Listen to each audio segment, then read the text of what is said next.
reka wongere umuzanira agace agahande utibashijemo kuko yasezeranye kuguha imbaraga. Data tuguhaye icyubahiro, twaririmbaga gukomera kwawe, twaririmbaga imbaraga zawe, nukuri turabihamya watubereye ubuhungiro si rimwe si kabiri n'inshuro tutabasha kubara. Watubereye ubuhungiro, watubereye ubwugamo, kandi warasezeranye ngo uzabana natwe kugera ku mperuka y'isi.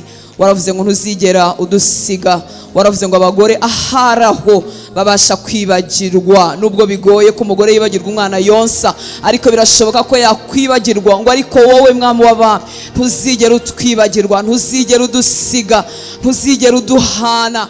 Ngo niduca mu muriro ibirimi byawo ntacyo bizadutwara, niduca mu mazi menshi ntazadutembana. Uzatubera Imana.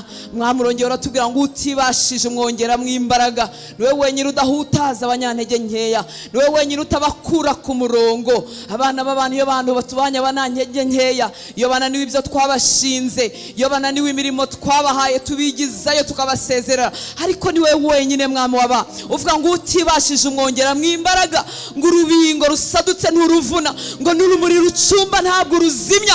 Niho mwihariko wawe mwami w'aba, niwe wenyine wirehereza abanyantege nkeya, niwe wenyine wirehereza abadashoboye, niwe wenyine wirehereza abadakwiriye, kuko uri umunyembabazi, kuko imbabaga zawe zihagije. Reka uyu mugoroba ugire umutima wongera kunamura, ubuzuza imbaraga. Ngwino winjire mu duce twose tungize tutari mu imbaraga, utwuzuza imbaraga zawe. Mu ntege nke zanjye uzuze mu imbaraga zawe, ahananiwe hanjye uzuze mu imbaraga zawe. Urakoze kuri uwo kwizerwa. Ni wowe twaje kuramya uyu mugoroba. Iki gitaramo ni icyawe. Uvuyemo ntacyo twaba dutaramiye, uvuyemo nta mpamvu yacu yo kuba hano hantu, uvuyemo nta mpamvu yatuma duhurira hano hantu. Iki gitaramo ni icyawe. Iyi ni randevu yacu nawe. Niwe twaje gutumbira, niwe twaje gushengerera, niwe twaje guhanga amaso, niwe twaje gupfukamira, niwe twaje guturiza indirimbo, niwe twaje kuzamurira amaso, niwe twaje kwihererana nawe mwami w'aba, kuko ari wowe ugira icyo ukora kikabaho, kigahinduka itegeko, kikaremeka, kigafatika, kuko ari wowe ufite imbaraga zihamagara zikuye mu busa. Ntukenera amaboko y'abantu ngo tubanze tuguhe matière première ngo ubone ibisuheraho. Ijambo ryawe rirahagije, rirema rikuye mu busa, ibintu bikabaho. Niwe uhamagara ukuye mu busa, ibintu bikambara umubiri bigafatika. Wo n'umwihariko wawe. Niwe uvuga ngo nta bidashoboka imbere yawe, ngo ibidashobokera abana b'abantu imbere yawe birashoboka. Wo n'umwihariko wawe. Tuzi imbere yawe turyohewe, tuzi imbere yawe tutabuze uko tugira, ahubwo ni wowe choice yacu, ni wowe mahitamo dufite, ni wowe tuganaho, ni wowe dutabaza, ni wowe dushaka, ni wowe twifuza mwami w'aba. Twaguhisemo duhitamo uyu mwanya imbere y'andi mahitamo menshi yaturembuzaga, ariko twahisemo kubana nawe kuko waturutiye byose. Waturutiye byose, twakugezeho tunaniwe dushobewe, utubera umucyo mu mwijima mwinshi, tubona inzira turakomeza. Twakugezeho dutendebutse, utwongera mu imbaraga dukomeza urugendo. Twakugezeho twuzuye ibyaha, turabatindi bo kubabarirwa. Uratwoza, uratweza, uratwuhagira, uduhindura abana bawe, uduhindura bemewe. Ibyaha byacu bijyana kure, ngo nk'uko iburasirazuba hitaruye iburengerazuba, uko niko watwaye kuri ibicumuro byacu. Uratubabarira, amazina yacu yandika mu gitabo cy'ubugingo. Dutegereje kuzabana nawe ku gitondo cy'umuzuko. Ninde wundi twaramya, ninde wundi twashengerera, ninde wundi twashagara utari wowe. Wasanze dushobeye, uratubwira ngo nimuhumure bana banjye. Ijambo ryawe ritubera nk'ibyo kurya, riradukomeza, imyaka iratambuka. Twaguha iki mwami w'aba? Wowe utugereraho abana b'abantu batabasha kugera. Wowe ugera ibwina mu mutima ukavuga ngo nitubeho, twari dupfuye tukabaho, ubuzima bukagaruka, twari dushoboye tukongera tukabaho. Imyaka igatambuka, turi ku mugongo wawe, duhetswe nawe, duhagatiwe nawe, aho tutabasha gutambuka ukaduhagatira. Imisozi tukayimenuka, ibibaya by'umwijima tukabyambuka, ibibaya bya Baka byuzuye amarira tukabizambuka. Kubera wowe mwami w'aba, twakuva tukajya he? Nkuko Petero yavuze ngo twakuva tukajya he? kuko ariwe ufite amagambo y'ubugingo, niwe ubeshaho. Umuntu yakuvaho akareba hehe, akareba kwande, agashakira kwande, agakomanga kwande, ko twese turi abantu buntu, ko umwuka mu mazuru yacu dushiramo ibyacu bikaba biheze, ariko ukuri ni kuzahora iteka ryose, rufite itangiriro n'iherezo. Ingoma yawe izahoraho ibihe bidashira, ibihe bidashira, ibihe bidashira, rufite itangiriro n'iherezo, ntusaza. Ingoma z'abami zijya zikomera cyane, ubwami bugakomera bugakwira isi yose, bwacya bukavaho bukanibagirana, ntitumenye abajenerasiyo zikurikiyeho, ntibamenye n'uko uwo mwami yigeze gukomera. Ariko wowe uri ibihe n'ibihe, ibihe bidashira, ibihe bitarangira. Uratangaje mwana, twagize umugisha wo kwitwa ubwoko bwawe, wo kwitwa abana bawe, kuko witwa Imana yacu. Ibyo biraduhagije. Bihishurira amaso, bihishurira umutima utarabitunga, ko kwitwa Imana yacu bihagije, ko bihagije. Ngwino twihishurire uyu mugoroba mwana. Nta magambo nagira yatuma umuntu akumenya, ariko waca muri buri jambo ukishurira imitima yacu.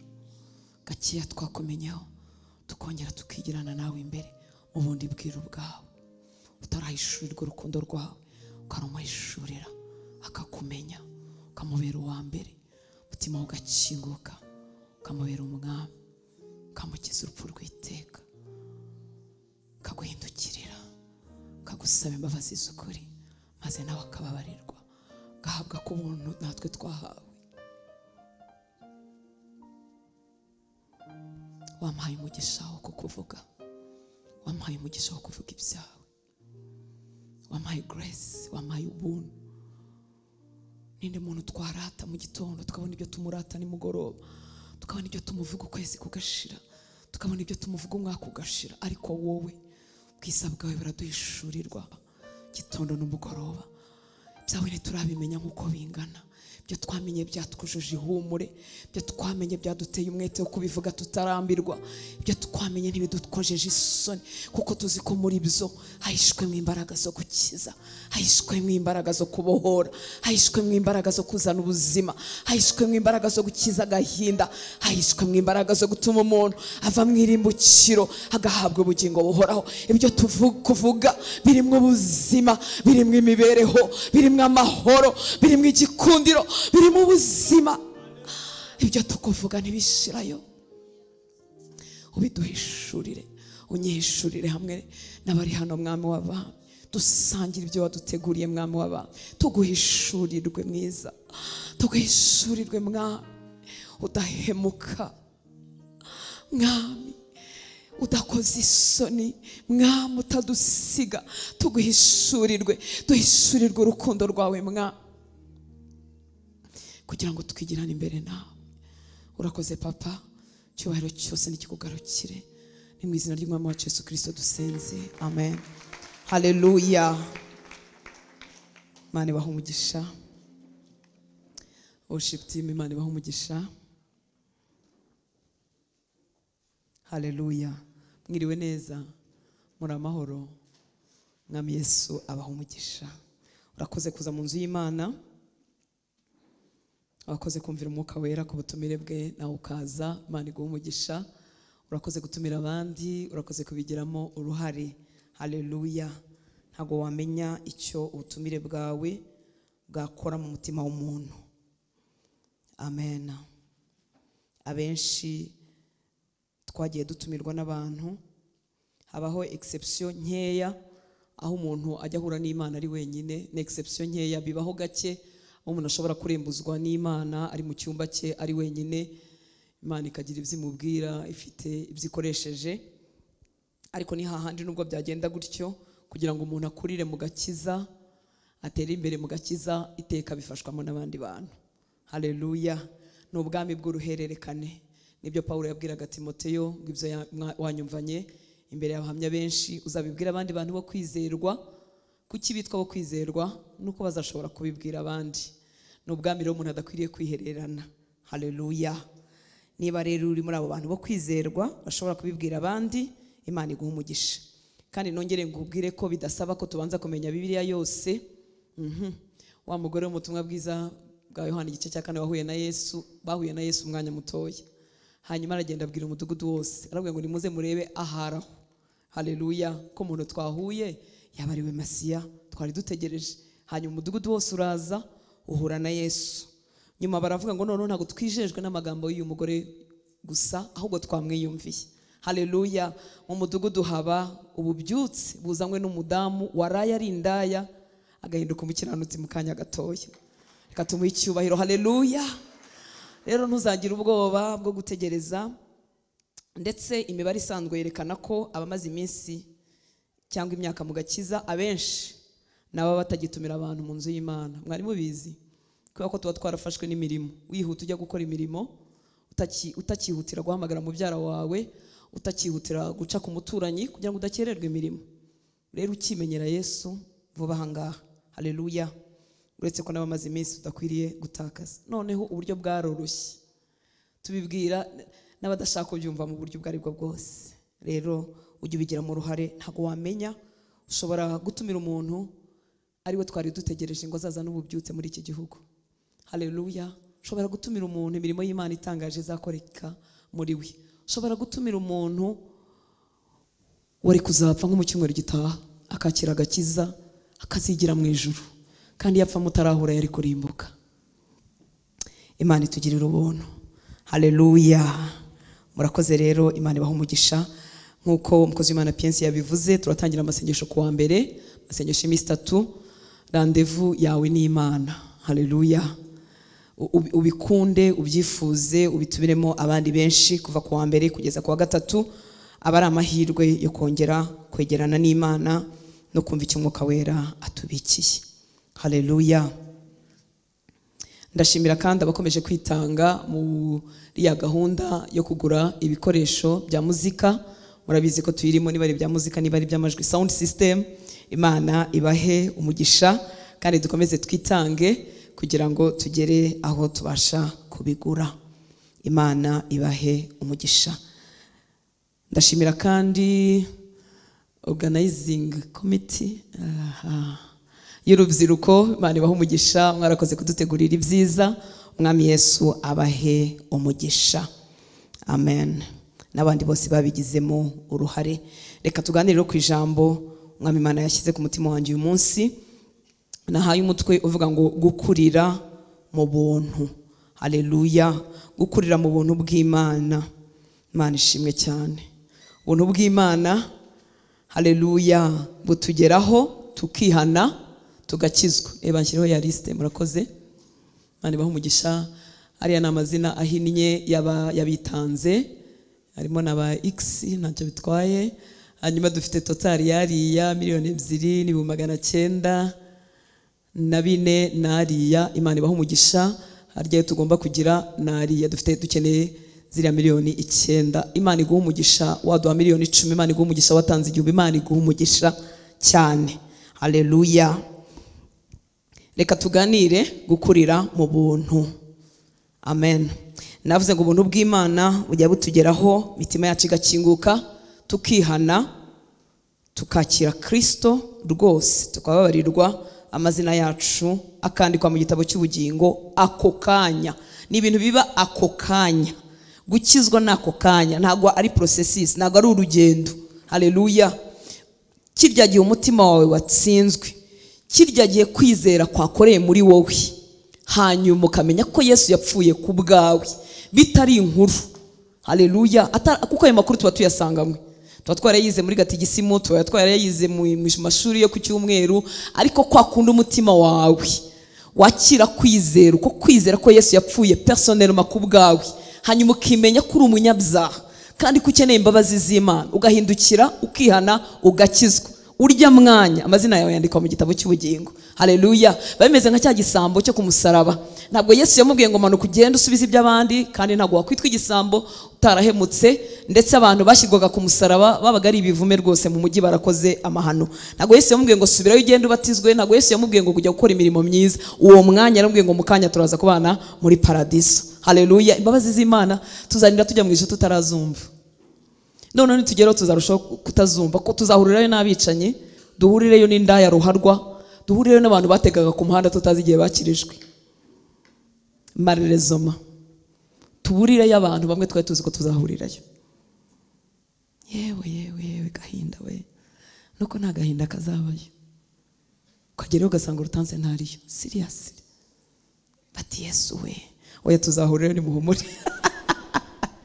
Ariko nakubwira ibintu nk'ibyo, umuntu wagutoje inzira urugendo rw'agakiza wagerayo ugasanga ntariyo. Ni igikorwa kibera imbere mu mutima, yego kikameneka inyuma kubw'imbuto, tukabona imbuto zikwiriye abihannye zimera ku muntu. Ariko ikintu gitangaje nuko Yesu yabwiye abantu bamwe, arabwira ngo nimumve imbere sinigeze kubamenya. Hanyuma abo bantu bari bafite impano, bivuga ko bakoreraga mu nzu y'Imana, kuko baravuze ngo ariko twarahanuraga mu izina ryawe. Yesu ntigeze ababwira ngo mwahanuye nabi, ntigeze ababwira ngo mwarahanuye ntibyaba, ni ukuvuga ngo barahanuraga wenda bikaba. Ni ukuvuga ngo bari mu murimo w'Imana, ariko Yesu aravuga ngo mumve imbere sinigeze. Niryo jambo riteye ubwo bari muri Bibiliya, ngo nimumve imbere sinigeze kubamenya. Agakiza kabera mu mutima. Ntuzemere kugwa mu kigare cyo gutinya icyo abantu bavuga. Uzirebere mu mutima wawe n'Imana yawe. Haleluya. Imana ishimwe. Ubwo buntu rero butugeraho tugakizwa, ariko kandi dukurira muri bwo. Haleluya. Ntago bigarukiraho. Kereka umuntu ukizwa nk'ukuwe mu muriro, niko Bibiliya ivuga, agakizwa ako kanya agahita apfa. Nta mirimo, nta mwanya wo gukora, nta mwanya wo gukura, nta mwanya wo kubwira abandi ubutumwa bwiza, agahita apfa, agahita yigira mu ijuru. Ngo abakijwe nk'ukuwe mu muriro, nta mirimo n'imwe imuherekeje. Niba abandi tubwira agakiza bari ku gitanda cyo kwa muganga, benda kujya muri koma cyangwa bayirimo, niba abandi bakizwa gutyo, niba abandi bashobora kuba barumvise ubutumwa bwiza, impanuka igakubita akavuga ati mwami Yesu mbabarire kandi unyakire, ni mwe nabo. Ariko wowe nanjye turacyariho. Haleluya. Turasabwa rero gukurira mu buntu. Imana ishimwe cyane. Gukurira mu buntu bubonerwa muri Kristo Yesu. Ubwo buntu rero umuntu abukuriramo rwose umunsi ku munsi, kandi nibyo bidukwiriye.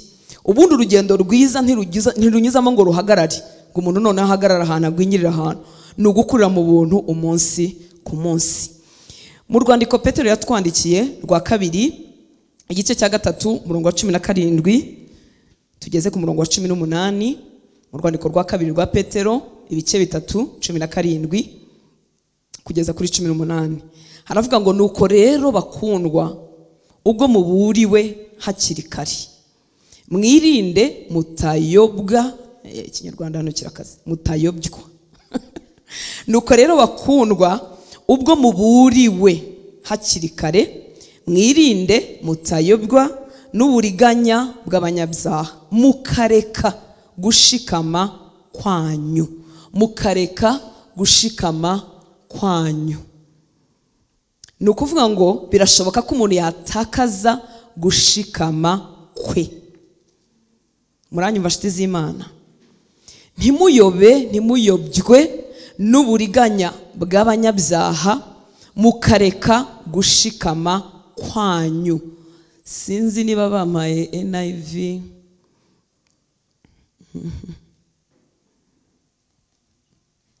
Ku murongo wa 17 ntayo nabahaye. Haleluya. Ho havugaga hariya ngo mukareka gushikama kwanyu, havuze ngo mugaforinga, mukagwa from your secure position. Nukuvuga ngo mu gushikama kwacu ni muri secure position, na ahantu hakwiriye. Haleluya. Yiri mutakaza gushikama kwawe, gushikama kwanjye, gukomerera mu mwami kwanjye, mba nimo kuva muri secure position, mba nimo kuva ahantu hakwiriye, ahantu hari umutekano. Mu yandi magambo, abatangira urugendo rw'agakiza twese tuba dukwiriye gukurira mu gushikama muri Kristo. Haleluya. Ntago twemerewe iminsi yo kujegajega, niba ariko navuga, kuko umwanzi araturasa kandi akabinezererwa. Muranyumva nshuti z'Imana? Nuko rero bakundwa, ubwo muburiwe hakiri kare, mwirinde mutayobwa n'uburiganya bw'abanyabyaha, mukareka gushikama kwanyu, ahubwo mukurire mu buntu bw'Imana no kumenya Yesu Kristo umwami wacu n'umukiza. Ahubwo dukurire, to growing, mukurire mu buntu bw'Imana no kumenya Yesu Kristo umwami wacu n'umukiza. Icyubahiro kibike none n'iteka ryose. Amen. Petero yarahishuriwe rwose arabitwandikira kubw'umwuka wera ko bikwiriye ko dukurira mu buntu bw'Imana tukanakura mu kumenya Yesu Kristo umwami wacu n'umukiza. Haleluya. Kumenya Kristo bigenda biba binini, birushaho kuba binini mu muntu wakijijwe. Imana itugirire neza. Turakomeza kandi muri uru rwandiko rwa Petero, turaza ku gice cya mbere ku murongo wa 10 tugeze kuri 15.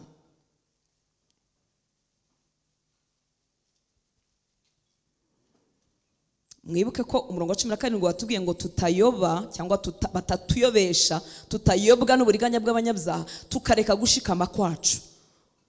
Iyo urimo gukurira mu buntu, gushikama niko gucika. Muranye mbashiti z'Imana, iyo twarashwe n'umwanzi, gushikama kwacu kuraducika. Reka twongeye twumve amagambo bivugamo muri uru rwandiko nanone rwa kabiri rwa Petero igice cya mbere umurongo wa 10 tugeze kuri 15.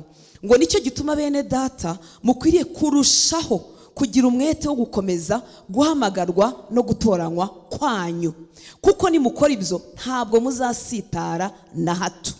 Dukwiriye kurushaho kugira umwete wo gukomeza guhamagarwa kwacu.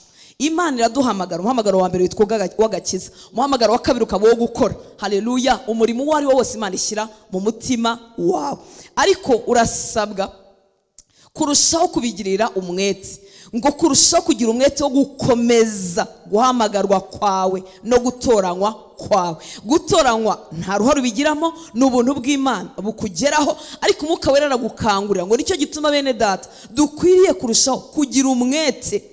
Kugira umwete twese turabizi, ni ibintu umuntu akoranye umwete, ni ibintu umuntu ashyuhiye, ni ibintu umuntu ashakashaka n'imbaraga, ni ibintu umuntu akora uko ashoboye ngo mpaka bigerweho nk'uko byateganyijwe. Ngo mukwiriye kurushaho kugira umwete wo gukomeza guhamagarwa no gutoranywa kwanyu, kuko nimukora ibyo ntabwo muzasitara na hato.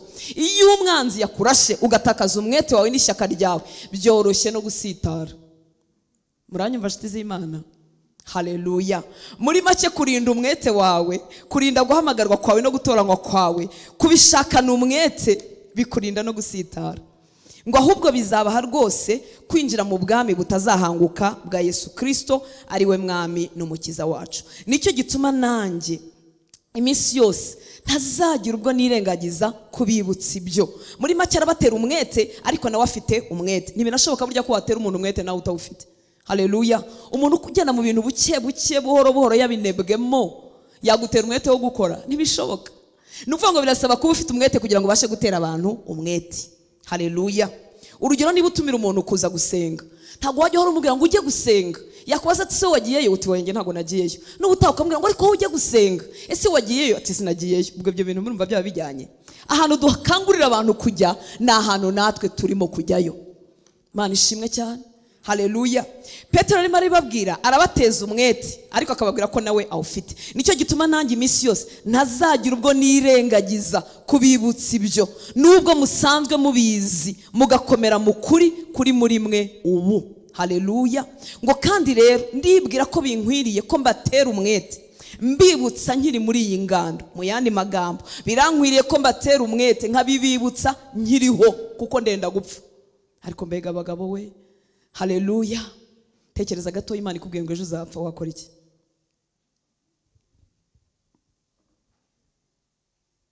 Wagira ute? Wakwitwara ute? Bamwe bagira ubwo bakavuga ati Imana, abana banjye bazarerwa nande? Abandi bakavuga ati ariko Mana, ubuse koko ubuse ngiye yanzu ntayujuje, kuko tutazi amazu tubikiwe mu ijuru, twibwira ko irangari beza. Abandi babasora kavuga ati ubuse Mana, kuko napfa ntarongoye, kuko atekereza ko kurongora biryoshye cyane kuruta kubana na Yesu. Bega ngo turahera ino.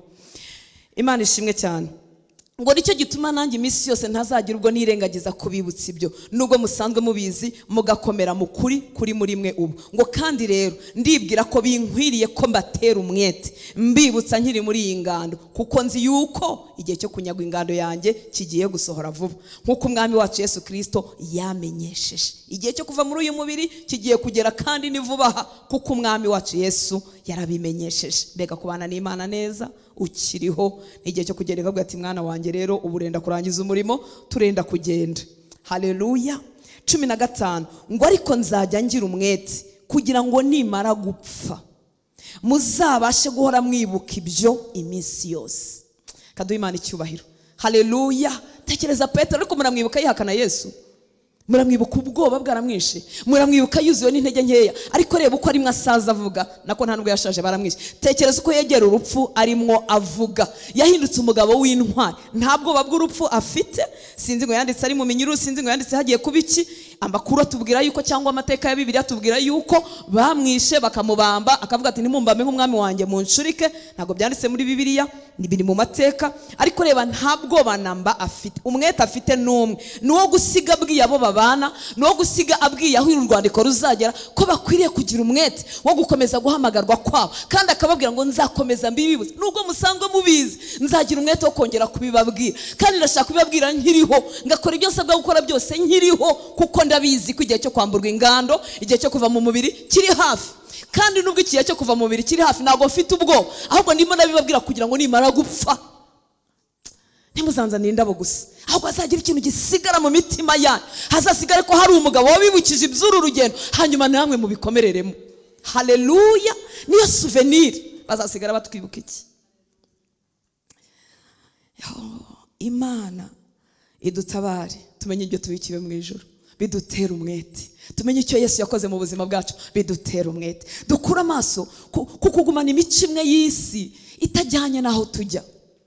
Imana itugirire neza.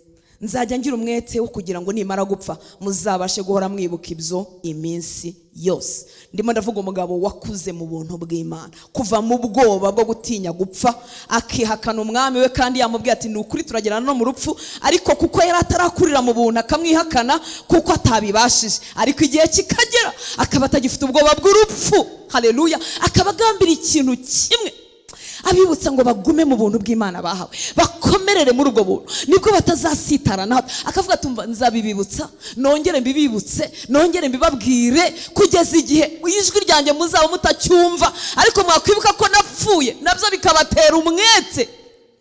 Haleluya. Gukurira mu buntu. Ntabwo twahamagariwe kugwingira no kuguma ahantu hamwe. Aho mpagaze uyu munsi, ishurirwa rya Kristo mfite uyu munsi, siryo nkwiriye kuba mfite umwaka utaha, siryo ukwiriye kuba ufite umwaka utaha. Dukwiriye kwigira imbere tugakurira mu buntu bw'Imana. Haleluya. Imana yacu tugire neza. Nifuje kuvuga utuntu dukeya, bimwe mu byerekana ko urimo gukura mu buntu. Utuntu dukeya nakuyemo. Haleluya. Hari utuntu twinshi nawe wakuramo. Bimwe mu byerekana ko urimo kugrowinga muri grace, urimo gukurira mu buntu. Ako nagize akambere ni ukwirebera mu ijambo ry'Imana. Haleluya. Iyo tutarakizwa tuba twirebera mu bintu byo kwisi. Agaciro kacu kagenwa n'ibyo ntunze cyangwa ntatunze. Urumva iyo ntabitunze kaba kashize rwose narangiye. Hanyuma byaba byinshi, agaciro kanjye kakazamuka. Nuvuga ngo tuba twirebera mu byo dutunze, tukirebera mu ko abantu batuvuga, nuko badufata, nuko turi, n'igihagararo dufite Imana yadutije, n'ibyo dutunze n'ibindi nk'ibyo. Ntabwo ari bibi, ariko umuntu arimo akurira mu buntu, ntiyongera kwirebera muri ibyo ngibyo, atangira kwirebera mu ijambo ry'Imana. Haleluya. Bituma ijambo ry'Imana rigira umwanya munini mu mutima we. Niyo mpamvu yumva akunzwe, kuko yasomye muri Bibiliya ko yakunzwe. Haleluya. Iby'isi yamubwiye bigenda bisibangana gake gake, agasigara atunga iby'ijambo rivuga. Imana ishimwe. Kwirebera mu ijambo, kurekeraho kwirebera mu mivukire n'imiterere. Umuntu wese ntabwo Imana yamuremye yananiwe cyangwa yasinzire nkuko bajya bavuga. Uriya we ngo yamuremye ngo iri fresh, ngo nkurikije uburyo izuru n'amatwi nataye binonosoye, ngo Imana yamuremye ngo rwose ikanuye, ngo hanyuma uriya we ngo yamuremye ngo inaniwe. Kwirebera mu ijambo ry'Imana. Haleluya.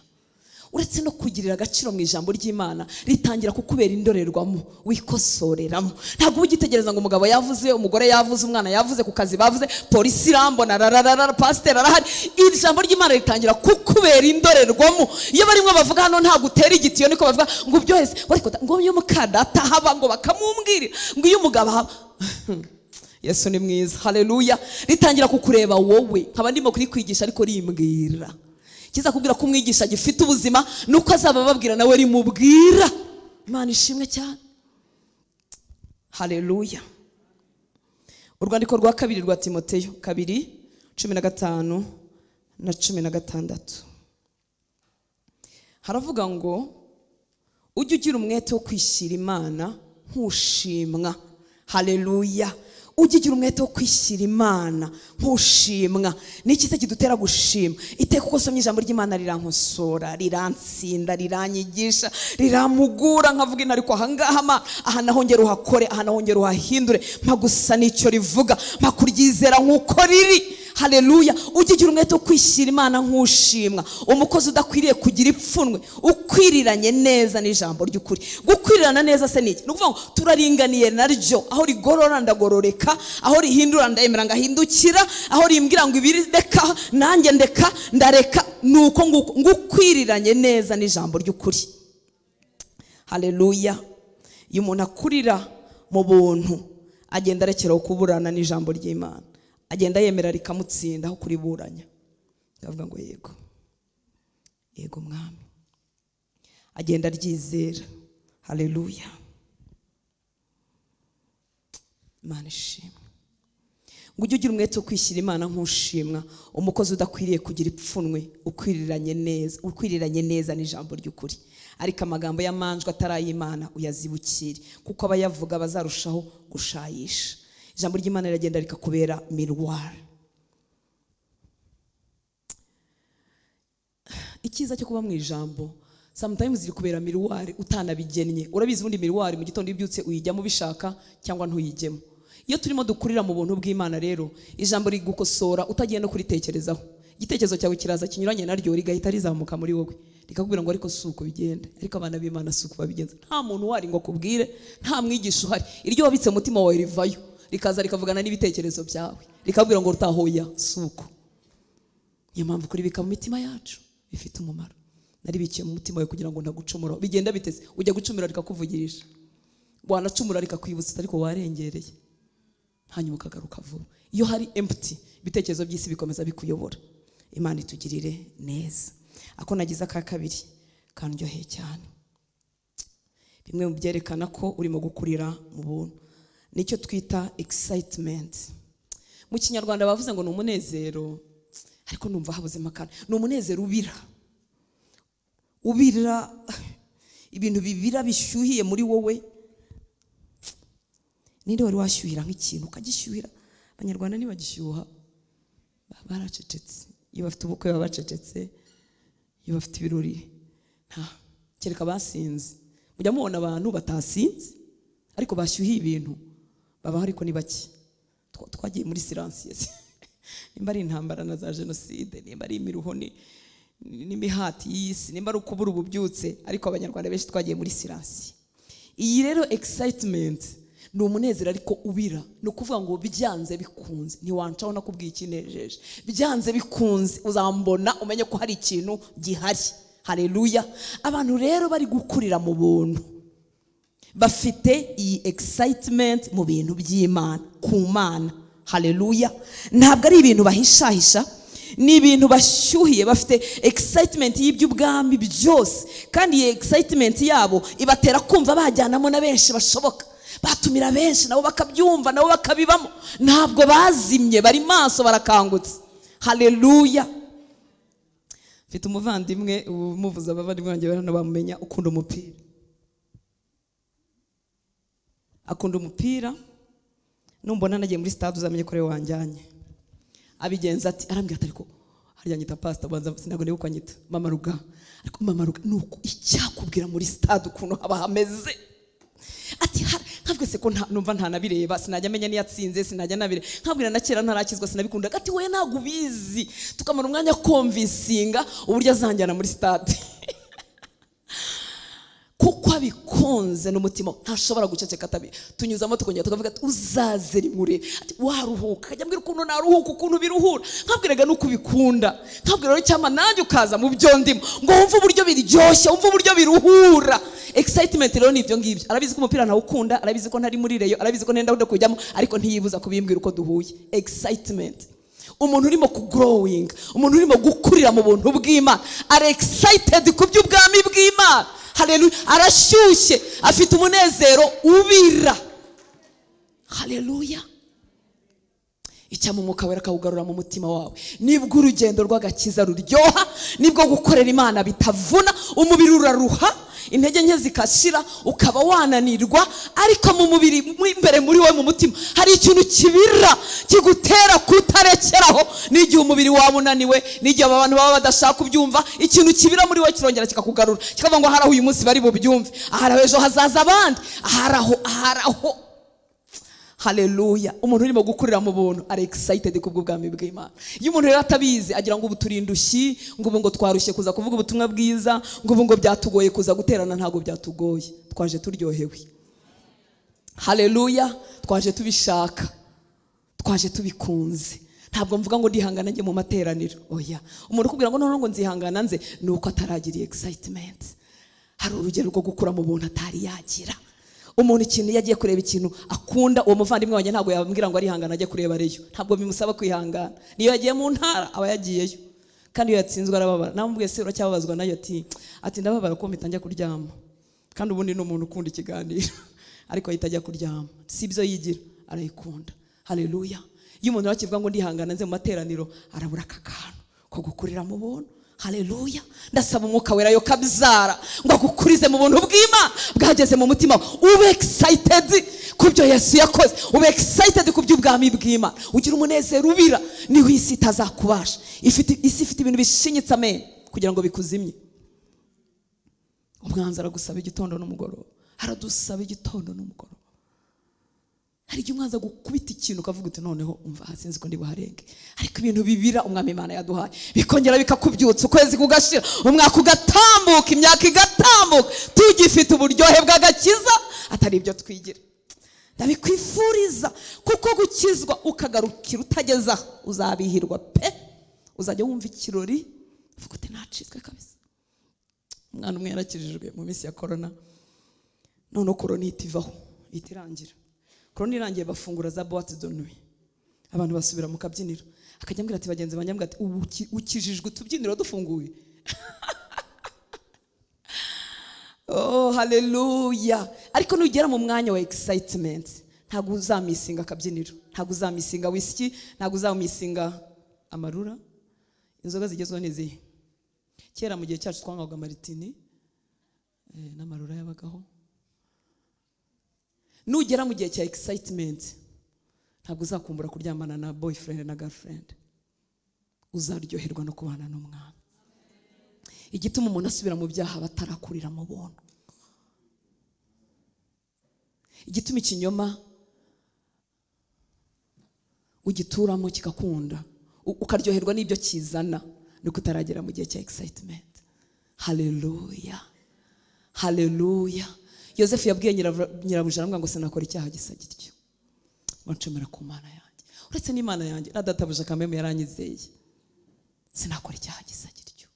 Uzi kurya ntago rero buriya bari abantu tubazi, babaga bakomeye, babaga bafite icyubahiro. Ikindi murabiza abana bukuntu ari beza. Ikindi yari umugore ukomeye, ufite umwanya wo kwiparfuma no kwipyotora. Afite pedicure na manicure n'abagaragu babimukorera. Yari umugore udafite excitement y'ubwami, wakwexit ukagenda. Ariko Yosefu yarazi Imana ye. Haleluya. Bimurutira kuryama mu gitanda cya shebuja. Ndasaba Imana ngo itugirire ubuntu, abakiri ubuntu bw'agakiza bongere bakurire mu buntu, bagere kuri uru rwego rwo kuba excited kubw'umwami, bibarutire byose. Haleluya. Imana ishimwe cyane. Mfite amagambo menshi yo gusoma ya Bibiliya kubw'ibi. Reka dusome Abikorinto ba kabiri. Turavuga kuri Paulo gusa, hose niwe. Uyu mugabo tuzamuhobera nditugera mu ijuru. Haleluya. Urwandiko rwa kabiri rwa Abikorinto 11:26 kugeza kuri 29. Ngo nari mu ngendo kenshi mu kaga gatewe n'inzuzi. Ajya hehese, ajya kuvuga ubutumwa bwiza. Haleluya. Nari mu ngendo kenshi. Bibiliya y'Icyongereza yakoresheje ngo yari muri movement, yahoraga moving. Kandi atamuvinga bamuhaye business class y'indege, bamuhaye ibintu bimeze neza, bamwishyuriye itike. Yamuvingaga ari mu kaga gatewe n'inzuzi, mu kaga gatewe n'abambuzi, mu kaga gatewe na bene wacu atarumva ibyo yigisha, mu kaga gatewe n'abapagani, mu kaga ko mu midugudu, mu kaga ko mu butayu, mu kaga ko mu nyanja, mu kaga ko muri bene data b'ibinyoma, mu miruho n'imihati mba maso kenshi, ngira inzara n'inyota, nirirwa ubusa kenshi, nicwa n'imbeho, nambara ubusa, ariko ne kuvuga ibindi. Nyumvira uyu mugabo we ngo keretse ko hariho ikindemerera iminsi yose, ni uguhagarikira umutima amatorero yose. Haleluya. Ikimuhagaritse umutima ni ubutumwa bwiza. Ese barakijijwe? Sibyo nabarikiye barabyumvise? Ese amatorero nasize ntangiye barakomeje? Ese barimo barakurira mu buntu? Imiruho n'imihati ntarimo kuyumva. Excitement. Haleluya. Iyi miruho yari afite ubundi yakuryamisha ukiyorosa, gasezera muri korali. Haleluya baririmbyi we. Gasezera mu ivugabutumwa, gasezera mu materaniro. Nabuze itiki. Imana ishimwe ko ntawe urabimbwira hano, ariko reka mbabwire kugira ngo utagira ngo si wowe mvuga. Abantu bari excited bagenda n'amaguru bajya guterana. Ushobora kuva mu rusengero rumwe niba warateraniraga i Nyamirambo kandi utuye i Kabuga, ariko ujya mu rusengero rw'i Kabuga. Haleluya. Hariho n'abagiye i Nyamirambo bakagenda n'amaguru. You're excited uragenda. You are excited, amafaranga ya tike ntago yajyana mu iteraniro, ariko yajyana gusura mwene wanyu. Kuki wagiyeyo? Nuko uziko ari hari ubutabazi bwawe. Ariko uri excited, amafaranga make ufite urayatanga ukajya mu nzu y'Imana ukiga ijambo ry'Imana, kuko ibyiringiro byawe byose biri kuri yo. Haleluya. Hanyuma kuko turi abashumba kandi dufite umutima wa kibyitwa, buri wabuze itike yo nakundi disi bo nyine tongera kubona Imana n'iki nzira koko tukakurwaza ko tutatinyuka kubwira ngo uzaze n'amaguru. Ariko iyo nkubwiye ngo nagenze n'amaguru, basi ujye wumva tubwo yagenze n'amaguru nanjye nayagenze. Haleluya. Mu miruho n'imihati mba maso kenshi, ngira inzara n'inyota, nirirwa ubusa kenshi. Kwirirwa ubusa ntago yabaga yirije ubusa, aha nuko bibura. Nirirwa ubusa kenshi, nicwa n'imbeho, nambara ubusa, ariko ne kuvuga ibindi keretse ko hariho ikindemerera iminsi yose, nuguhagarikira umutima amatorero yose. Ninde udakomeye ngo nanjye mbu udakomeye? Ninde ugushwa ngo nanjye ndeke kugurumana? Bega umugabo. Haleluya. Mbese yihindure nk'umunyantege nkeya, ariko arebe ko yagira abaronka kubwo bwami bw'Imana. Dukomeje nanone mu Bikorinto ba mbere 9:19 kugeza kuri 23. Excitement ituma uhindura gahunda z'ubuzima, ukagira uburenganzira bumwe utakaza kugira ngo ugire aburonka ku bwa Kristo Mwami Yesu utugezeyo, tugeze hano hantu. Haleluya. Abikorinto ba mbere 9:19 kugeza kuri 23 ngo nubwo kuri bose ndi uw'umudendezo, nihinduye imbata ya bose kugira ngo ndusheho kunguka benshi. Haleluya. Mwibuke ko excitement y'iby'Imana igutera kumva wazana benshi muri ibyo bintu. Nkuko umuvandimwe ashaka kuzanjyana muri stade, Paulo yihinduye imbata, yihinduye mbere byose kugira ngo agire abantu azana ku Mana. Ngo nubwo kuri bose ndi uw'umudendezo, ariko nihinduye imbata ya bose kugira ngo ndusheho kunguka benshi. Ku Bayuda nabaye nk'umuyuda kugira ngo nunguke Abayuda, no kubatwarwa n'amategeko nabaye nk'utwarwa n'amategeko, nubwo ku bwanjye ntatwarwa nayo kugira ngo nunguke abatwarwa n'amategeko. Ngo kuba adafite amategeko nabaye nk'udafite amategeko, mbese abasha kuba hose kugira ngo nunguke abadafite amategeko. Ariko ku Mana sindi udafite amategeko, ahubwo ntwarwa n'amategeko ya Kristo. Abasoma Bibiliya bakavuga intumwa y'ubuntu yitwa Paulo bajye bibuka n'ibi ngibi. Haleluya. Niwe ntumwa y'ubuntu, yatubwiye ubuntu rwose irabunonosora. Ariko arimo aravuga ngo kuba adafite amategeko nabaye nk'udafite amategeko kugira ngo nunguke abadafite amategeko. Ariko ku Mana sindi udafite amategeko, ahubwo ntwarwa n'amategeko ya Kristo. Amategeko ntamuhesha agakiza, ariko mubera guideline, aramuyobora. Ngo kuba adakomeye nabaye nk'udakomeye. Nta kintu kibi nko kubana n'abantu badakomeye. Ariko uyu mukozi w'Imana wakuze mu buntu yaraharenze. Kuba adakomeye nabaye nk'udakomeye kugira ngo nunguke abadakomeye kuri bose. Kuri bose nabaye byose kugira ngo mu buryo bwose nkize bamwe bamwe. Ngo kandi ibyo byose mbikora ku bw'ubutumwa ngo mfatanye n'abandi muri bwo. Mwami Yesu tugeze aha hantu, cyamarika bisengesho ryawe nanjye. Kuba adakomeye twebwe turajugunya tugasiba tugashyiraho akadomo. Ngo kuba adakomeye nabaye nk'udakomeye kugira ngo nunguke abadakomeye. Kuri bose nabaye byose wagira ngo ni Kristo. Kuri bose nabaye byose kugira ngo mu buryo bwose nkize bamwe bamwe, ndebe ko nagira abandonka ibintu ushobora kubikora udafite excitement, udafite umunezero ubira ntibibaho. Ngo kandi ibyo byose mbikora kubw'ubutumwa ngo mfatanye n'abandi muri bwo. Haleluya. Urwandiko nanone yandikiye Abafilipi igice cya mbere 23 na 24. Use ko nshaka kuza gusoma n'Abafilipi igice cya 3 cyose murabona ariko biravamo. Urwandiko yandikiye Abafilipi igice cya mbere 23 na 24. Ngo mpeze murunga bangabo kuko nifuza kugenda ngo mbane na Kristo. Kuko ari byo birushaho kumbera byiza cyane. Nyamara ku bwanyu ho kuguma mu mubiri nibyo binkwiriye. Munyumve nshuti z'Imana. Mpeze murunga bangabo kuko nifuza kugenda ngo mbane na Kristo. Kuko ari byo birushaho kumbera byiza. Nibagiye kuba hena iva ariko hano nayishakaga. Mwayimbonera. Ngo mpeze murunga bangabo kuko nifuza kugenda ngo mbane na Kristo. Kuko ari byo birushaho kumbera byiza cyane. Nyamara ku bwanyu kuguma mu mubiri nibyo binkwiriye. Afite ishyaka n'uburyohe bwo kujya kubana n'Imana, kujya kubana na Kristo. Ariko kongera akavuga kuko nkibafitiye umumaro, nicyo gitumya ngiye kugumana namwe. Ngo nyamara ku bwanyu kuguma mu mubiri nibyo binkwiriye. Ikibereka ko itoro twatakaje excitement, ntabwo dukumbuye kuzajya kubana n'Imana.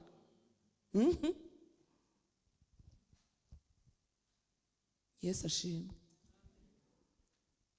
Iyo umuntu yakoreye Imana neza niko ko turarira mu marangamutima kuko tutazongera kumubona inahangaha kandi umumaro yatugiriraga atazongera kuwutugirira. Ariko uziko twibagiwe ko abagiye kuruhuka imiruho n'imihati.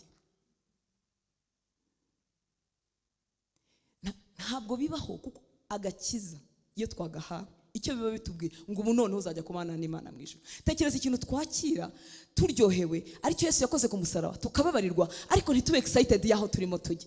Ikindi yo turi excited yaho tujya bihindura uko tubaho hano mu isi. Nibishoboka ko twakomeza kubaho nk'abantu batazajya mu ijuru niba ijuru ryari riduteye excitement. Ntago byashoboka ko waba utabwira umuntu ubutumwa bwiza, ntago byashoboka ko isi byagufata kandi hari umunsi tuzabivamo. Nuko tutazi aho tujya. Nuko aho tujya hadaduteye amashyushyu n'ubwuzu. Abatomboye green card, haleluya. Haleluya. Uri excited. Si wowe uzabona ubonye iki? Tiki cyangwa visa bayiguhaye ahari. Abajya gutombora biba mu kwa kangahe harya? Kwa gatanu. Bakagusubiza mu kwa 9. Harimo abantu babizi. Okay. Haleluya.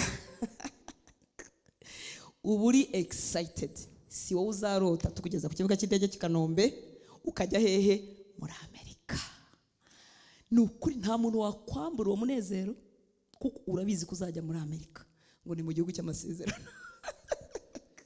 Icyakora bambe nge ntago narenganya abantu kuko ubuzima burahinduka. Ntago wapfa kubura ibyo kurya cyere kugiye ukaba umusinzi. Ntawapfa kubura akazi kuko akazi ku buryo bwose karahari. Ariko abayoborwa n'Imana bayibaza aho batura naho bajya. Harimo abantu bazabonera umugisha muri Amerika, hari n'abandi tuzabonera mu Rwanda. Haleluya. Kuko uzi ibyiza biri mu gihugu cyo muri Amerika, kuko uzi ko abantu badashomera, kuko uzi ko hari ubuzima, ari ni igihugu giteye imbere kurusha ibihugu byacu bikiri mu nzira y'amajyambere, kuko uzi ibyo bikiweye. Yo wayitomboye. Ubwira abantu bose. Ngira undi mwana ari bujye mu ndege igihe kimwe, yaravuze ati ubuse tike ndayishyiraho kugira ngo abantu bose bayibone. Yayishyize kuri stati. Ntabwo ari mu bari hano. Ayishyira ahantu hose. Tugeze mu ndege ati mva mfotora uhere ku birenge ugeze ku mutwe. Yavuga se ko twicaye ahantu habi turimo tubyigana ameze nko muri bisi. Ati oya byo nta kibazo. Excitement. Ese murabizi ko tuzajya mu ijuru? Ese murariryohewe? Ese niba uriryohewe ubuzima bwawe burasa nabyo? Ubuzima buramutse bufite excitement ko tuzajya mu ijuru, twakorera data dusiganwa, twabibwira abantu, twabwira abantu ko Yesu akiza, ntitwarambirwa, ntitwasigana, yo ntitwarangara. Imana ishimwe cyane. wajya ubana n'umuntu ukifuza ko yakizwa, wagira umwete ukorera Imana. Ese muzi ko imirimo dukora mu isi izaduherekeza. Ntabwo wajya uvuga ngo amafaranga yanjye ngo ndatanga icya 10 n'amaturo ngo ye ngo buri ngo se ubundi ngo icya 10 ngo ukora icyo mu isezerano rya kera, ngo se ubundi kukiba kizana muri shyashya, ngo se ubundi ngo aye. Haleluya. Turamutse tumenye ibyo tubikiye mu ijuru, twaba excited kwitanga wese n'ibyacu n'impano zacu n'ubutunzi bwacu mu bwami bw'Imana, kuko tuzi neza ko ibyo dukora bifite abandi bantu ibihumbi bizageraho nabo bagakizwa tukazabanayo. Ikindi twanoze, Imana yigisha ubundi bwenge bwo kunoza. Haleluya. Twanoze ariko kuko Imana itarebeshwa amaso, niwe mwami dukorera dusondetse, niwe mwami dukorera ko ku kanya gacitse ku icumu, niwe mwami dukorera tutabyitayeho. Pastor ahari, azaba hari? Okay, niba azaba hari ndaza. Nta uhari? Muzambwire naza. Pastor ajyana agakiza kawe, akajyana amavuta yawe, akajyana Imana yawe. Seriously, iyo Mana bajyana mu ivarisi. Kuko tutayimenye, kuko tutakuriye mu buntu.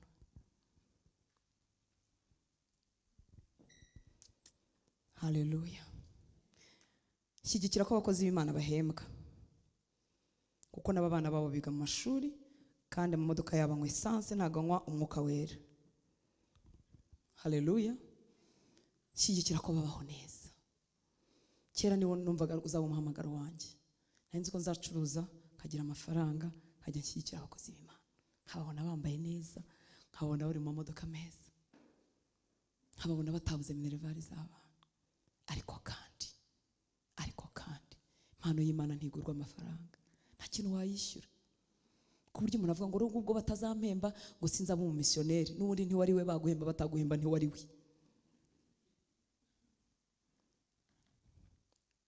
Haleluya. Yakwiranaga ari NIV ima kandi kantu niba ari NRV. I can't decide between the two. Yananiwe kudecidinga hagati ya byombi. Haleluya. Sena musomye nyigira. I long to leave this world and be with Christ, that is better by far. Birasumba cyane byo kugumana namwe. Haleluya. Birasumba cyane byo komeza kuvuga ubutumwa bwiza. Kandi ngwibike ko ubutumwa bwiza Paulo yavugaga bwari bwuzuye ibitangaza n'ibimenyetso. Abantu bamukomezagaho umushwari, bakagenda bagashyira ku barwayi bagakira. Mana we, uzatugezeyo ryari ahantu kweri? Mwaretse tugapfa kuri self, Mana ikazadukoresha mu gihe cyacu. Impereho yice self, yice nawe yawe, Mana dukoreshe mu gihe cyacu. Ariko ubu agatambaro kamushobora kankoraho kakagenda agakiza, nimba nagarukira he? Mana irabizi. Kuko izi ko nabihanduringa nta mpamvu itabimpa. Ni ukuri.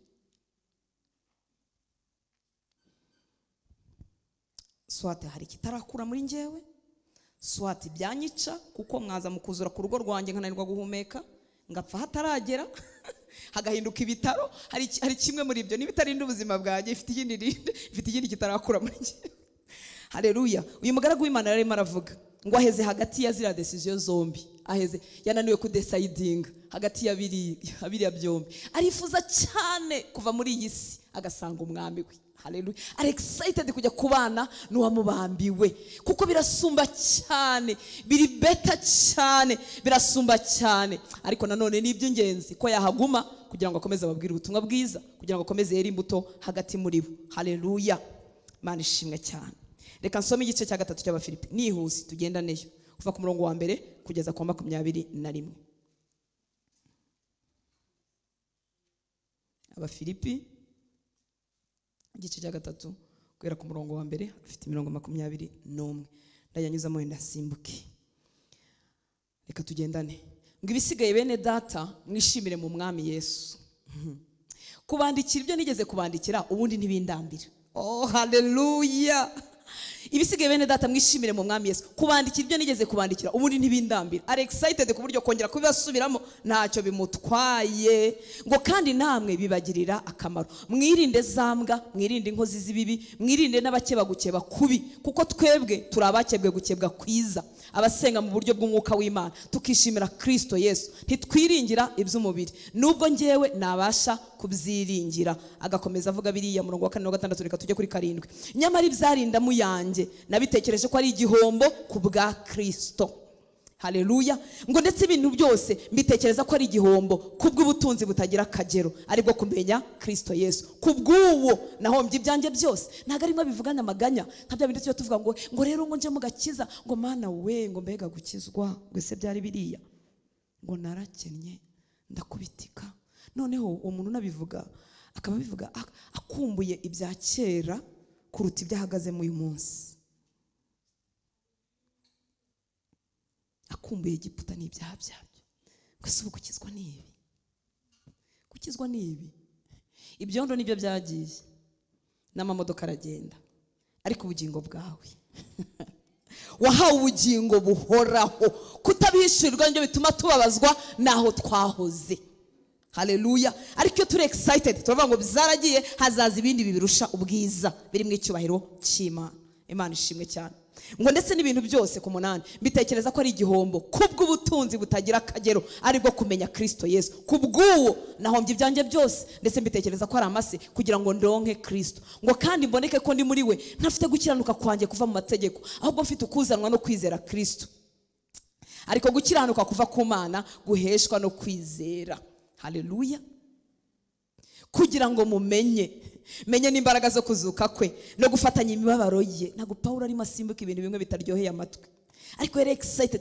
Ntago kandi byari gushoboka ko Paulo akora umurimo yakoze adafite excitement itazima ihoraho. Haleluya. Ngo kugira ngo mumenye, ku murongo wa 10, menye n'imbaraga zo kuzuka kwe no gufatanya imibabaro ye no kujya nshushanywa no gupfa kwe, ngo hari ngere ku muzuko w'abapfuye. Suko maze guhabwa cyangwa ngo maze gutunganywa rwose, ahubwo ndakurikira kugira ngo hari mfata icyo Kristo yamfatiye. Ngo bene data sinibwira yuko maze kugifata, ariko kimwe cyo nibagirwa ibiri inyuma ngasingira ibiri imbere. Ngo ndamaranira. Ushobora kumarana udafite excitement, uzabigenda mu buke, usenge gake, ubishake gake.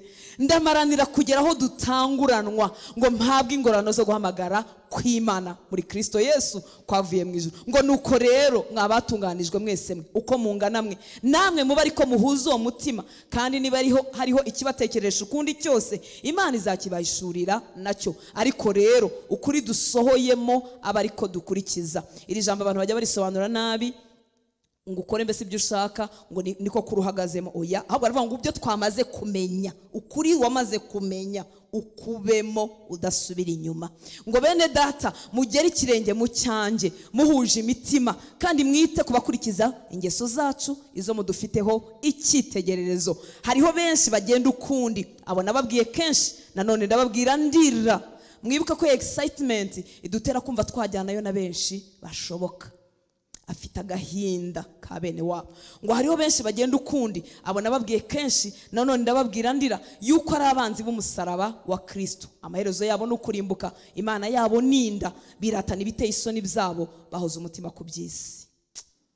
Naho twebweho, haleluya, iwacu ni mu ijuru, niho dutegereza umukiza ko azava, ari we mwami Yesu Kristo, uzahindura uyu mubiri wo gucishwa bugufi kwacu, akawushushanya n'umubiri w'ubwiza bwe, kuko afite imbaraga zo kumubashisha kwigandurira muri byose. Haleluya.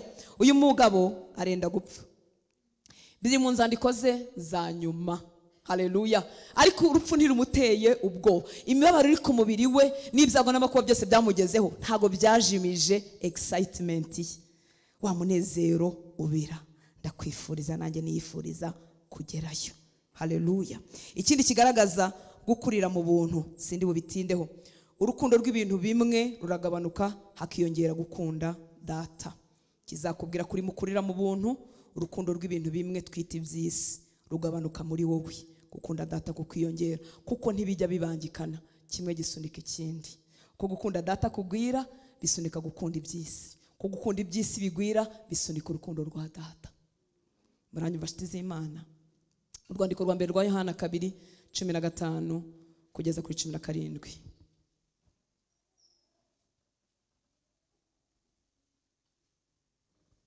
Urwandiko rwa mbere rwa Yohana 2:15 kugeza kuri 17. Ngo ntimugakunde iby'isi cyangwa ibiri mu isi. Umuntu nakunda iby'isi, gukunda data wa twese ntikuba kuri muri we. Mwibuke ko iyo dukurira mu buntu hari ibintu urukundo rwabyo rugabanuka, hakazamuka urundi rukundo rwa data. Haleluya. Ntimugakunde iby'isi cyangwa ibiri mu isi. Umuntu nakunda iby'isi, gukunda data wa twese ntikuba kuri muri we. Kuko ikiri mu isi cyose ari irari ry'umubiri, ari n'irari ry'amaso, cyangwa kwibona kw'iby'ubu bugingo, bidaturuka kuri data wa twese, ahubwo bituruka ku mubi. Kandi isi irashirana no kwifuza kwayo, ariko ukora ibyo Imana ishaka azahoraho iteka ryose. Iby'isi ni ibiki? Ni ibintu byose binyuranye n'ubushake bw'Imana. Ni ibintu bidakuza Imana, ni ibintu biganisha kuri njyewe. Icyo Kinyarwanda murakizi? Ibintu biganisha kuri njyewe na programu zanjye, n'ibyo nkunda, n'ibyo nshima, n'ibindyohera. Ni ibintu bidakuza Imana, ni ibintu bidashyira Imana hejuru. Ntago necessairement biba ari ibyaha. Muranyumva nshuti z'Imana? Ntago necessairement biba ari ibyaha, ariko ni ibintu bigaburira irari ryanjye, rikabyibuha, rigatoha, rigashisha, hanyuma umwuka wanjye akarwara bwaki, akaba ingwingiri. Abana b'Imana benshi baguye muri uyu mutego kandi batabizi. Imana itugirire ubuntu. Haleluya. Iyo umuntu atarakura mu buntu, hari ibintu bimwe ashobora kwibaza ngo ese ni icyaha? Ngo ese kumva indirimbo za sekira ni icyaha? Ntabwo ari icyaha, ariko ziri mu iki? Iyo uziteze amatwi baba bavuga ngo iki? Iyo uzirebye kuri ekara ya televiziyo yawe cyangwa ya telefone zawe, ziba zirimo ayahe mashusho? Ziba zirimo ayahe mashusho? Meza atafite icyo ahungabanyije? Ziba zikangura irari ry'imibiri yacu. Ntekereza ko nazo zigira view nyinshi, abazireba benshi. Indirimbo zenda kuba netre ntago zikigezweho cyane. Ubwo se twavuga ngo noneho si icyaha niba harimo amagambo adakuza Imana, ahubwo arimo yamamaza iby'Imana yanga? Definitivement leta binduka icyaha cyangwa se ibikamura. So iyo bimazemwe amasaha uri mu modoka yawe ugiye Butare, ukamara amasaha muri izo ndirimbo, ntibizagutungure ko icyaha n'igikomanga uzakigwamo mu buryo bworoshye, kuko bamaze iminsi bagukamurira mu kintu gisa nk'igisanzwe. Iyo umuntu akurira mu buntu rero, urukundo rwa data rurakura, urukundo rw'iby'isi rukagabanuka, akagenda rucubya, akabyirinda nkana, akabihunga nkana. Imana ishimwe.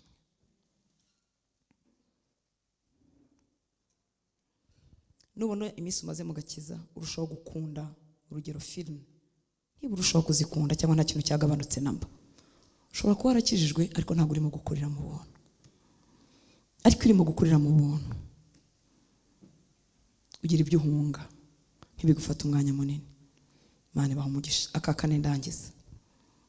Iyo umuntu arimo gukurira mu muntu, atangira kwita ku bantu, ku bandi. He consider people. Ntago avuga ngo I don't mind, ntago avuga ngo I don't care. Atangira guconsideringa abantu, atangira kumindinga business z'abantu, ubuzima bwabo atangira kubwitaho, ntacyo bapfana, ntacyo bahuriyeho, kubera ko n'iki Yesu yaje gushaka ni umuntu. Uko dukurira mu buntu rero, Yesu agenda dutiza umutima we. Muranyumva nshuti z'Imana? Noneho abantu batarimo guhishirirwa ubuntu bwa Kristo, ukabagirira imbabazi nyinshi zitari izawe, ukumva ushaka ko bamerera neza mu mwami, atari ibyawe. Muranyumva nshuti z'Imana? Kubera iki? Nibyo biri mu mutima wa Yesu, nicyo cyazanye Yesu. Yaje gushaka umuntu. Iyo umuntu akurira mu buntu rero, atangira guconsideringa abantu, guha agaciro ikiremwa muntu. Ahana niho harimo n'urukundo rw'ukuri. Haleluya. Paulo yaravuze mu Bikorinto 2:33 ngo nkuko nanjye nezeza bose muri byose sinishakira ikinyungura ubwanjye keretse icyungura benshi kugira ngo bakizwe. Haleluya, haleluya. Niba abantu ntacyo bakubwiye ntabwo urimo gukurira mu buntu. Iyo dukurira mu buntu ndetse iyo dukuze rwose tugenda twigira imbere, abantu bafite icyo batubwiye, umubabaro wabo dukoraho, ibyaha byabo biratureba kandi ntacyo byaduhombye mu bifatika, ariko biratureba kuko barimo barajya kure y'umwami kandi umwami yaraje kubashaka. Twabitangaho umwanya wacu kugira ngo bamerere neza mu Mana, twabitangamo amafaranga yacu kugira ngo abantu bamere neza mu Mana, twabitangaho igishoboka cyose kugira ngo tubone ko abantu bahuzwa na Kristo nabo bakema bakaba bazima. Muranyumva nshuti z'Imana? Igihe kimwe Imana yigeze kumbwira ikintu, arambwira ngo sinigeze mbura impano na eloquence n'ibiki, nabuze imitima. Umuntu ashobora kumuvuga mutumwa ariko adafite umutima w'abantu, ariko akaba afite imiverse biblique, akaba yarize theology, akaba azi kubisobanura gutandukanya abagalatiya n'abaroma, ariko adafite umutima w'abantu. Iyo umuntu akuriye mu buntu bw'Imana agenda agwiza umutima w'abantu kuko yibuka imbabazi Imana yamugiriye. Haleluya. Akibuka urukundo Yesu yamukunze bikamutera kubasha gukingukira abandi. Akibuka ko Yesu ahora mubabarira, nawe agahora asaba kubabarira abantu. Imana ishimwe. Imana idukuze muri aka gace ko consideringa abantu. Icyo gihe ntureba umukire n'umukene, ntabwo ureba icyo umuntu yakuzaniye n'icyo atakuzaniye. Umuntu wenyine agira agaciro mu maso yawe kuko urimo gutizwa umutima w'Imana. Ubyitaho. Dufite ibidukurura twese hirya no hino, dufite inshingano nta muntu utazifite. Haleluya. Ariko hagacira abantu kubera iki? Kuko utekereza ko Kristo azabibwa muri bo, nabo bagahagarara mu mugabane wabo, nabo bakamenyana n'Imana, imigambi y'Imana ku buzima bwabo nabo bakayihagararamo, bakabika Imana yabageneye kuba cyo bakira hano ku isi. Erega abantu batuvuna n'abantu batarayishirirwa Kristo. Kimuntu yamaze guhagarara mu mugabane we, ahinduka umusangira ngendo, mufatanye urugendo, ahinduka amaboko mukorana kugira ngo mwamamaze ubutumwa bwiza bw'ubwami. Haleluya. Yohana 13:34 ndarangije nyakurangiza. Yohana 13:34 ngo nabaha itegeko rishya ngo mukundane nkuko nabakunzi, muba ariko namwe mukundana. Iri tegeko risa nk'iryahindutsemo akantu gato. Ndabaha itegeko rishya ngo mukundane nkuko nabakunzi, muba ariko namwe mukundana. Yesu yadukunze ate? Yesu yadukunze atwitangira kugira ngo adukize urupfu rw'iteka. Muranyumva nshuti z'Imana?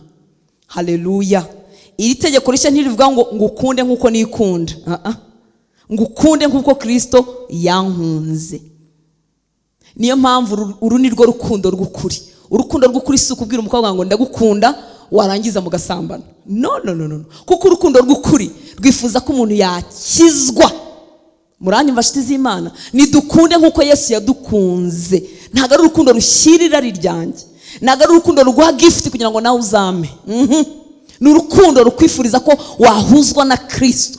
N'ineza iyo ariyo yose wampa cyangwa naguha nituma wegerezwa Kristo. Haleluya. Cyangwa uyu mutima ugatura muri twebwe. Icyo gihe kuko tuzi abo turibona aho tugana, buri kintu cyose dukoze ntabwo navuga ngo kirimo imibare, ariko nanone kirimo imibare y'ubumana. Yesu ashimwe. Haleluya.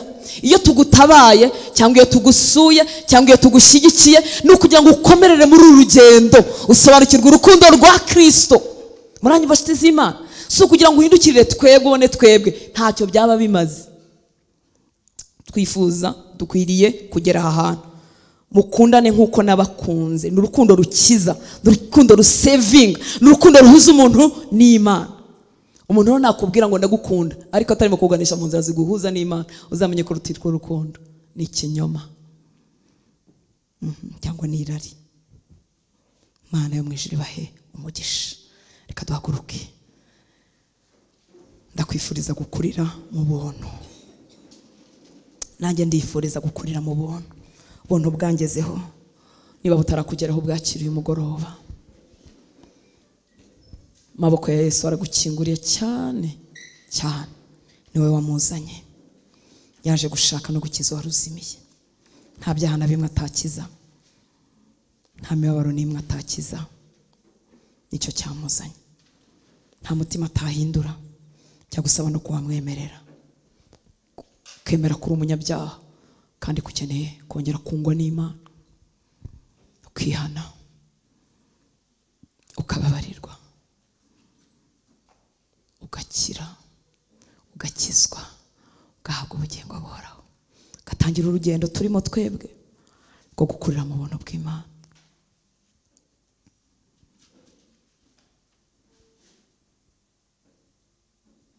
Data, turagushimye uyu mugoroba, turagushimira ko watangiye umurimo mwiza muri twebwe.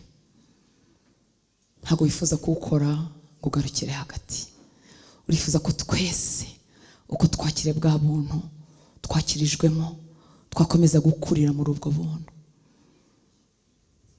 Turagukinguriye Mwuka Wera kugira ngo ukore umurimo wawe uko ushaka mu mitima yacu. Ijambo ryawe ariryo twongera kwireberwamo, ritubere indarerwamo, turirebe muri ubutarikuraho amaso, ryuzure imitima yacu, rihindura intekerezo zacu, tuyoborwe naryo, ryuzure ubuzima bwacu, ritugenge Mwami w'aba. Garura excitement ku bayitakaje, garura umunezero ubira ushyushye ku batarawusingira, ubasogongeze abawutakaje wongere ugarure. Nibyo tubikiwe muri uru rugendo nyaguhora ku ngoma. Udukuze mu buntu bwawe, udukize kugwingira, udukize kugarukira bugufi, wuzuze iryo shyaka ribira, wuzuze urwo rukundo rubira mu mitima yacu Mwami w'aba. Twongeye turyoherwe no kubahuri, twongeye turyoherwe no kuba mu byawe, twongeye turyoherwe no kubibwira abatabizi, twifuze kubibwira benshi bashoboka. Reka ubwo buzima buremeke mu mitima y'abahungu bawe n'abakobwa bawe, mu buzima bwacu uyu mugoroba, kuko si amagambo ahubwo n'ubuzima birafatika. Urakoze Mwami w'aba, urakoze Papa, turakwihaye. Uduha umutima umeze nk'uwawe, ushobora gukunda nk'uko ukunda, urukundo rwitanga, urukundo rwuzuye imbabazi, urukundo rwo kwitanga kugira ngo abandi nabo bakumenye, abandi baguhindukirire Mwami w'aba. Urukundo rwihangana, uduha umutima umeze nk'uwawe. Ndagushima ko ijambo ryawe ritamanukira ubusa, ndagushima ko rikora icyo waritumye gukora. Tugukinguriye imitima, tugukinguriye ibitekerezo kugira ngo ibyo wagambiriye bikorere muri twebwe. Ndagushimira abana bawe Mwami, wateza inzara n'inyota yo kuba mu nzu yawe. Urakoze Mwami, urakoze, ubaha umugisha, kubaho kwawe kugwiriye mu buzima bwabo. Subize gusenga kuzamuka mu ndiba y'imitima yabo. Abagera hano bibegoranye, ubacira inzira mu buryo bwawe. Abakuzaniye ibiremereye imitima yabo, wongere ubiyereke nk'Imana, bazagarukana amashimwe n'ubuhamya. Urakoze nyaguhora ku ngoma, ikiganza cyawe cyiza kidushorere mu maso hawe heza, ntituhabure Mwami. Wumva ijuru ryamubanye nk'umuringa, reka mukingukire, yongere yumve kubaho kwawe Mwami w'aba. Ugicaniro cyo gusenga cyazimye, ugicaniro cy'amashimwe cyasenyutse, wongere umwubake mukunzi mwiza. Urakoze kuko uri kumwe natwe, urakoze kuko uri kumwe natwe muri iri teraniro, tuguhaye icyubahiro. Urakoze kubwo abana bawe bitanga bagakora imirimo itandukanye, ubaha umugisha, ubagirire neza, ubavomerere Mwami, amavuta yawe akomeze gutemba muri bo. Ni mu izina rya Yesu dusenze, amen. Imana ibahe umugisha. Reka turamukanye dutahane amahoro ya Kristo kandi duhane lifti.